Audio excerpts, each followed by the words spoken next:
Lombardi, tem algo extremamente importante que eu quero falar para vocês. O Balanço Geral foi procurado por uma pessoa que mora na mesma região da família da Vitória. Essa pessoa conhecia a menina e conhecia os amigos dela e contou que os amigos têm uma suspeita por que aconteceu com a Vitória.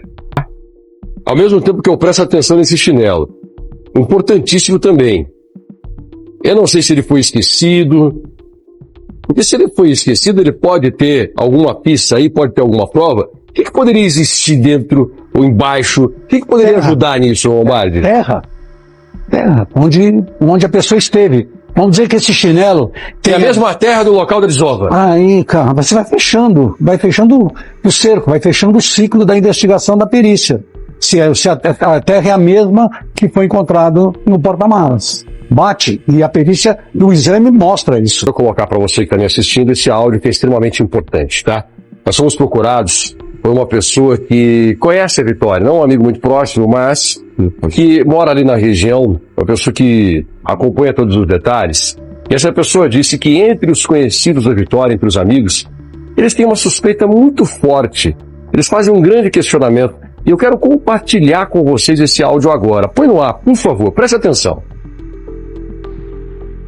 A menina falou aí, tem todo sentido. Ela mandou uma mensagem pra Vitória às 5 horas da manhã, 4 e pouco, 5 horas. O mesmo horário que os caras visualizou também, entendeu? Mesmo horário. De repente ela tava até fazendo essa armadilha para levar a Vitória para algum lugar. Porque o carro do pai dessa menina aí, pouca gente sabia, pô. Pouca gente sabia, ninguém sabia que o carro estava quebrado, não. Então a Vitória, como é muito amiga dela, deve ter comentado, hoje eu vou para casa de ônibus sozinha, porque o carro do meu pai quebrou. Ele a conhecia, ele convidou para entrar no carro. Ela entrou no carro e a determinado momento ela começou a se debater e ele prontamente pegou a faca que estava do lado do veículo, do seu lado, e desferiu os golpes. O que a gente fez? A gente pegou esse depoimento e levou para a perita forense especializada em leitura corporal, Carol Portilho. Ela vai, a partir de agora, com exclusividade para o Cidade Alerta, analisar o comportamento de Michael na hora do depoimento, na hora da confissão. Perceber que Michael está extremamente desconfortável. Os dedos entrelaçados, ele gesticula muito pouco, o olhar muito perdido. Só que esse desconforto pode se dar pelo contexto que ele está com o depoimento policial. Isso é super normal. Mas o fato é, não há emoção de medo nesse momento. O estado emocional dele não é de medo. Há medo sim em algumas situações cruciais nessa análise. Porém, o estado emocional dele não é de medo. E precisamos entender que o medo é uma emoção que está ligada à ameaça. Então, se ele realmente estivesse se sentindo ameaçado, coagido a dar um depoimento, nós teríamos aí essa emoção mais presente, o que não aconteceu. Até mesmo nesse momento é possível ver algumas tristezas nele. Está no estado emocional mais de tristeza. E a tristeza significa perda. Se eu perco algo, automaticamente eu fico triste. Seja pessoas, relacionamento ou até mesmo a autoimagem, que é o que eu acho que aconteceu com o Michael aí. Porque tristeza em relação à Vitória não há. Não havia aí um relacionamento, ele não mostra essa tristeza. Inclusive, em alguns pontos nós podemos ver um distanciamento dele, um afastamento até mesmo verbal de Vitória. Então a tristeza para mim, neste momento, é da autoimagem. É como se ele tivesse arrependido, não pelo que ele fez, mas nossa, olha só o que está acontecendo, olha a situação que eu estou. Então tem a tristeza dessa autoimagem, mas não é em relação à perda da Vitória.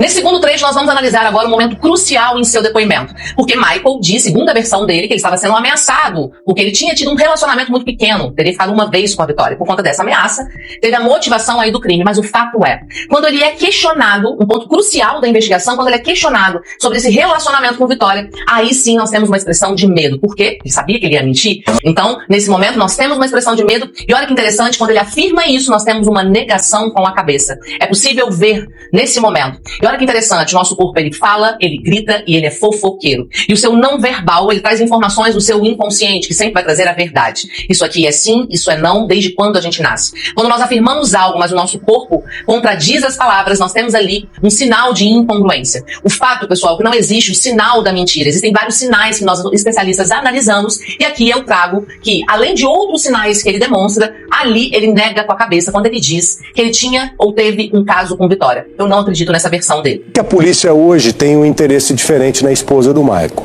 Primeiro porque algumas explicações que foram dadas por ele não se encaixam como deveriam se encaixar.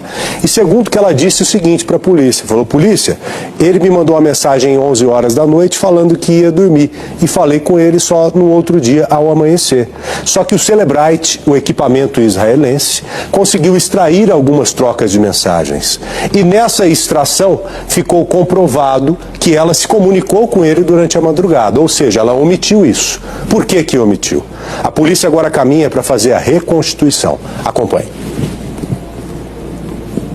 O assassinato de Vitória parecia um caso resolvido. O principal suspeito, Maicon, está preso e confessou o crime. Mas a investigação segue aberta e cheia de contradições. A versão apresentada por ele não convence completamente a polícia, que agora trabalha com uma nova hipótese. Maicon pode não ter agido sozinho. O perito responsável pelo caso quer ouvir Maicon.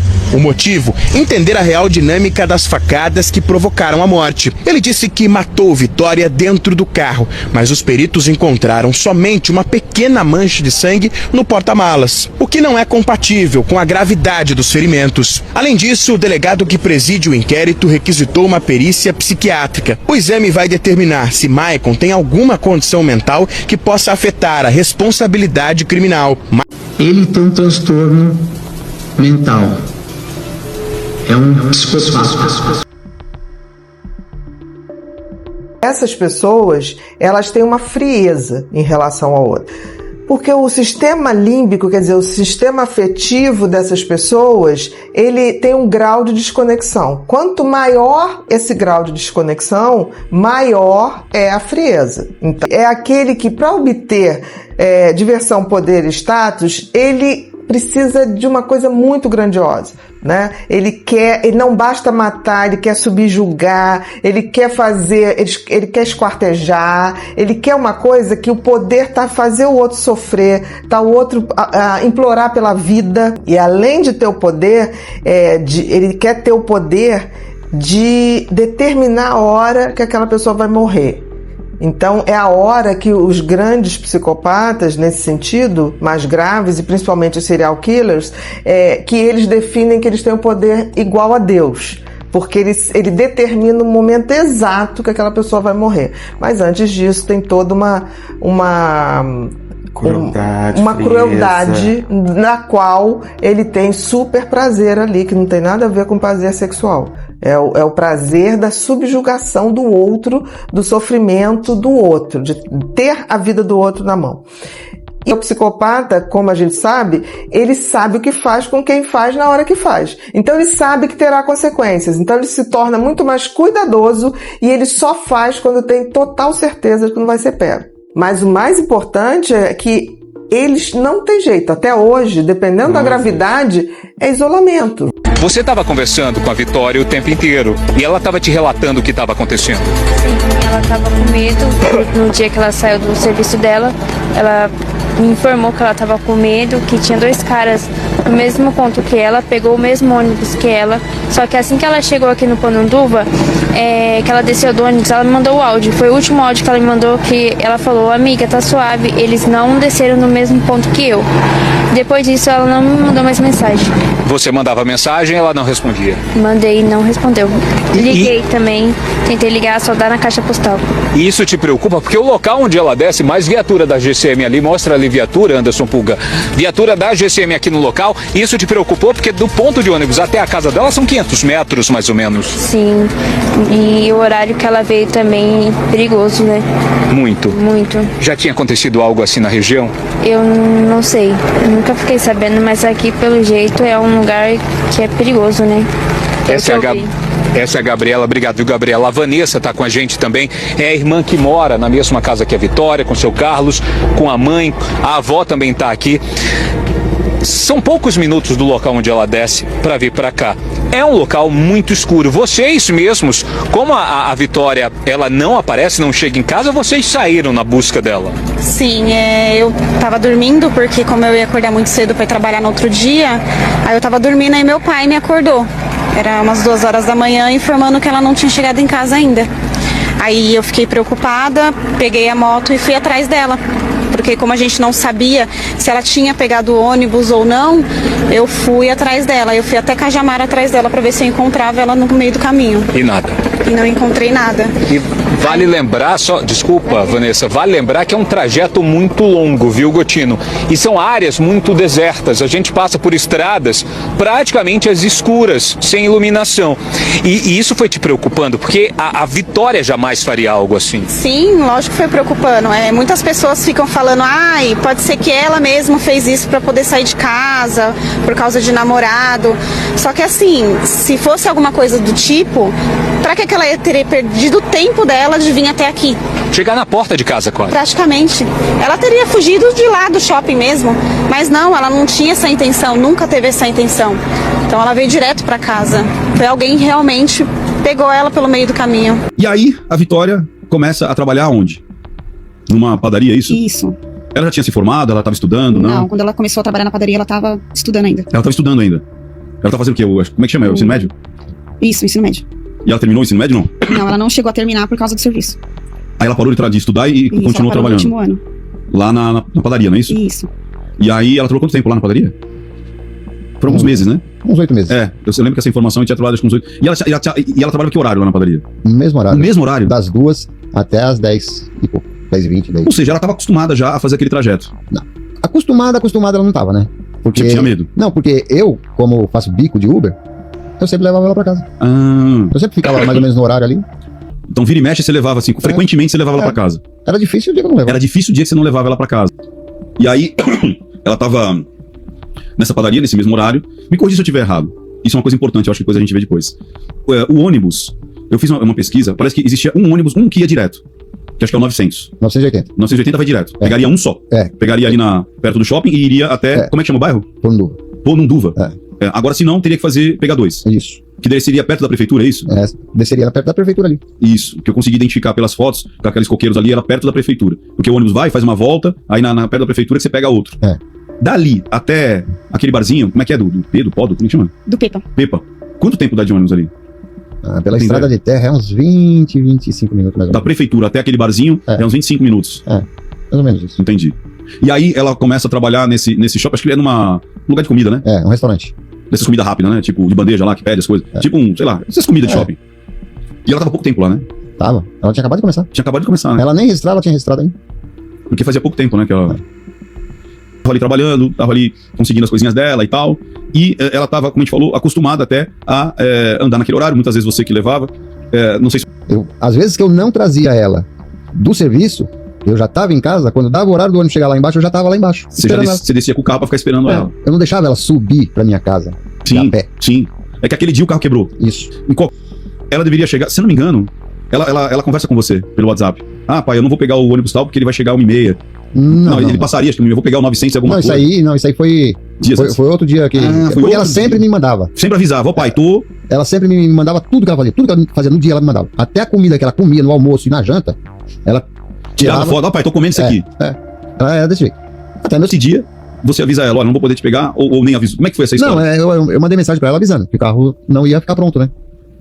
Porque eu tinha uma peça ali. Não tinha achado a peça lá em Cajamar. Tive que pedir pelo Mercado Livre, né? Aí a peça chegou, eu fui levar e não ia ficar pronto. Sim. Né? E quem levou a peça ainda pra mim foi minha filha que levou. Porque pra mim descer o morro lá na caminhada, eu até consigo descer. Mas pra voltar, só que voltar é sem chance. Não porque força muito pra mim. Não tenho condições. Não, com certeza. E aí avisou pra ela que você não iria buscá-la ali nem no trabalho e nem no barzinho ali. E desse dia mesmo eu ainda falei pra ela, vai pra casa da Verônica, que é a irmã dela e mora lá perto. Que é a que fica no centrinho ali de Cajamar. Não, no Polvilho. Polvilho. Mas, tipo, é mais perto. É mais perto do serviço dela. Entendi. Por isso que eu mandei ela pra casa dela. Sim. Falei, você vai pra lá e dorme lá e amanhã eu vou te pegar na hora que você sair do serviço. Ainda falei assim pra ela. Só que ela pegou e falou, não, pai. Pô, não, eu tô querendo ir pra casa mesmo. Descansar, então. Aí ela tinha decidido vir pra casa. Michael consegue as 2 primeiras vitórias dos advogados dele na justiça. O único suspeito preso até agora, o homem que primeiro disse que matou Vitória, que agora disse que não teve nenhum tipo de participação neste assassinato, consegue na justiça 2 benefícios enormes para ele. Os advogados já tinham antecipado essas informações em primeira mão aqui no Balanço Geral da Tarde. Ontem o advogado conversou com o Henrique Oliveira falando de algumas coisas que eles já tinham pedido à justiça e esses pedidos acabaram sendo aceitos. Eu quero chamar o Henrique Oliveira porque ele tem as informações. E aí, que tipo de benefício o Michael conseguiu? Ou que tipo de vitória ele conseguiu na justiça, ô Henrique?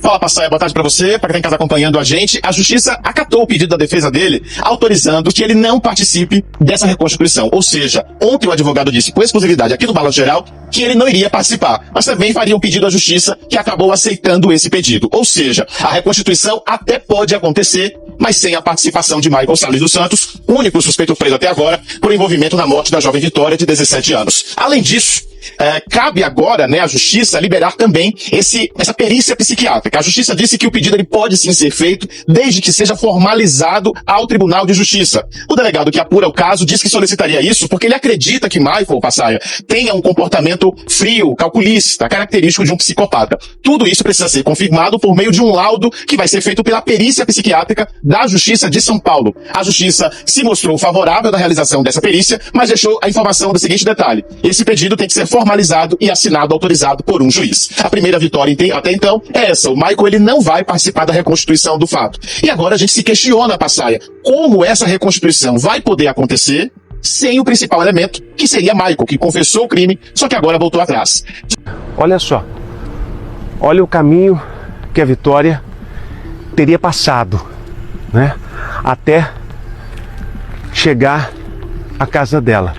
Um caminho completamente estreito, uma mata fechada.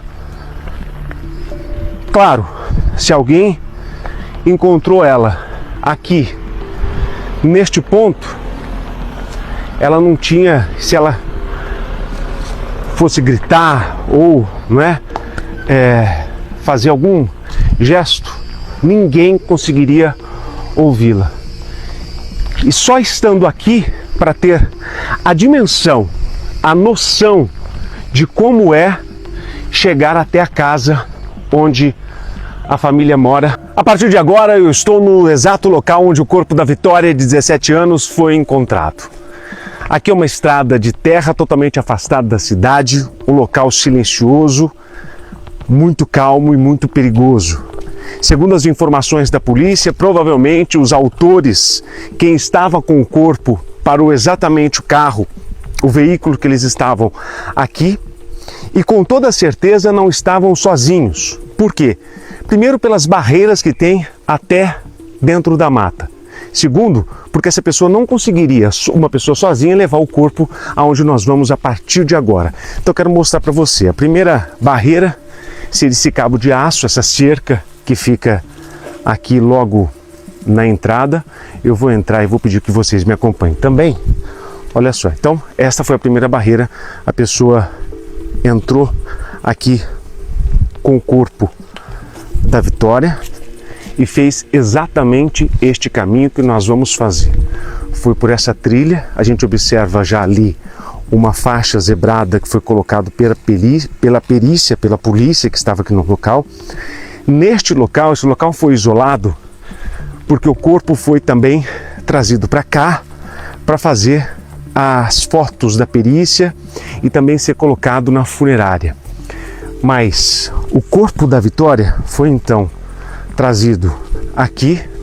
Olha só, quem esteve aqui, a dificuldade que foi para levar o corpo mata adentro. Um local fechado. Você imagina esse local aqui durante a noite. Já é perigoso de dia, né? Então a pessoa teve que passar por estes galhos, né? Tem um caminho aqui que é feito, veio até esta outra trilha. Observe só, o trabalho da guarda e do cão farejador foi essencial, porque aqui você não vê a rua. Olha lá onde está a rua. Tá vendo a rua? Tá lá do outro lado. Então é difícil acesso. Esse caminho, então, a pessoa entrou aqui na mata, veio com o corpo da Vitória até este local. Ainda o cheiro aqui é forte. Adentrou mais um pouco aqui e, segundo as investigações, o corpo dela ainda tem um cheiro forte, estava exatamente neste local. Este foi o exato local onde o corpo da Vitória foi deixado. Local em que bem perto ali do local em que o corpo da Vitória foi encontrado, mesmo a região lá das ferramentas, aquela enxada, aquela pá. Ou seja, hoje nós voltamos para lá com um olhar clínico e dando destaque também não só à região, mas às antenas. As antenas que foram essenciais para mostrarem à polícia que algumas ligações aconteceram ali na região. E foram várias, pelo menos 18. Felipe Garrafa, diretamente do local, por favor. Joel, nós estamos aqui numa área de mata fechada e eu não sei nem se o Antônio Alves vai conseguir mostrar. É realmente um precipício aqui para baixo, porque é o local aqui de uma região montanhosa que fica aqui em Cajamar. Cuidado aí, Antônio Alves, para mostrar pra gente um detalhe. À sua direita, Antônio, você vai conseguir mostrar a antena que é a chamada Herb, que é o que a polícia agora quer saber e identificar quais telefones usaram esta antena para fazer ligações durante a madrugada em que a Vitória estava desaparecida. Para a polícia não há dúvidas de que no momento que essa antena conseguir revelar aos policiais, os dados mostrarem quais telefones, quem ligou para quem, se um telefone bate com o do outro do investigado, isso para a polícia pode se tornar uma prova fundamental para entender quais são os principais suspeitos e aí sim entender quem que estava neste desaparecimento da jovem Vitória. Pode vir aqui comigo, Antônio Alves, vamos descendo aqui, porque é o seguinte, alguém que estava aqui nessa região, por isso que essa antena próxima conseguiu registrar, utilizou essa antena para falar com alguém, porque para a polícia, quem mandou matar ou quem matou a Vitória não agiu sozinho, absolutamente, e estava em contato com alguém. E nós estamos agora a menos de 1 quilômetro dessa mata fechada, dessa descida aqui, desse local ermo realmente, do local onde o corpo da Vitória foi localizado. E estamos refazendo um trecho a partir dessa antena que se torna peça fundamental, os dados, as informações que devem chegar para a polícia dentro de mais alguns instantes ou no máximo até o final dessa semana. Vamos seguir a trilha. E nós saímos agora aqui dessa região de trilha, de mata fechada, até pelo local de difícil acesso. E o corpo de Vitória foi deixado aqui próximo também a essa região de asfalto batido, de pedras, um local de difícil acesso realmente.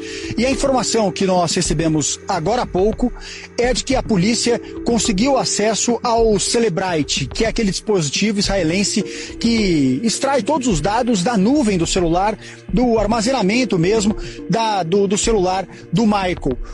Foram só da tatuagem dela na perna. Ah, entendi. Eles só me mostraram a foto da perna e a foto. O crânio dela, a cabeça dela? Minha cunhada e meu irmão viram. Tinha ou não tinha o cabelo? Não tinha.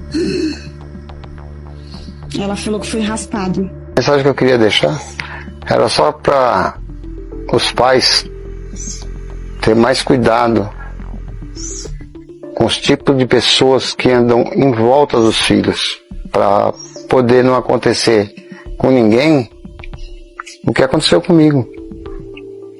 Que ninguém passe a dor que eu estou passando.